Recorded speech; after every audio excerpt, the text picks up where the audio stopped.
if you're not excited, you shouldn't be looking at Bitcoin videos. But I'm very excited. Now, again, from Uncle Fred Goodfellow 24. Thank you so much. Bitcoin ETFs should have 1 trillion in them, not 15 billion. 15 billion is the number. We're going to break down all the ETF numbers as well. Think about it. The US bond market, 51 trillion. Chinese bond market, 21 trillion. Japanese bond market, 13 trillion. French bond market, $4 trillion. Add them all up. That's a lot of trillions. Okay? And US stock market, 50 trillion. In no small part due to money printing. And the Bitcoin ETF is the only hedge against money printing. It's the digital gold, gold 2.0, next generation gold, whatever you want to talk to it about. But basically, he says traditional gold is 15 trillion, and this is the size that Bitcoin should be. So people are off, not only by one order of magnitude, but two. He believes this thing is going to 100x, which is insane. Anyway, are your minds melting yet? Because mine certainly does, and I don't believe it. And then I do the math, and then I say, wow, it is real. Anyway, more. This is from Joe Burnett. Shout out to Joe.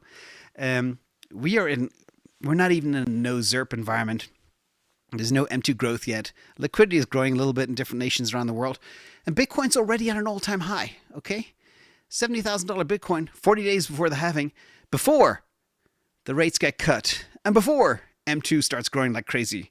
And 800 trillion of fiat assets are about to get an allocation to Bitcoin, which is only about 1.3 trillion today. And much of that 1.3 trillion is not for sale.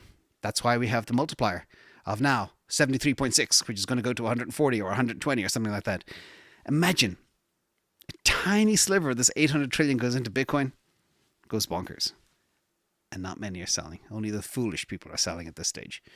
In addition, Tim Draper, top Silicon Valley VC, big Bitcoin bull, smart guy, been around a long time. He believes that El Salvador could eventually become one of the wealthiest countries in the world, thanks to the investment in Bitcoin. He also made statements in the recent episode of Web3 Deep Dive with Rachel Wolfson.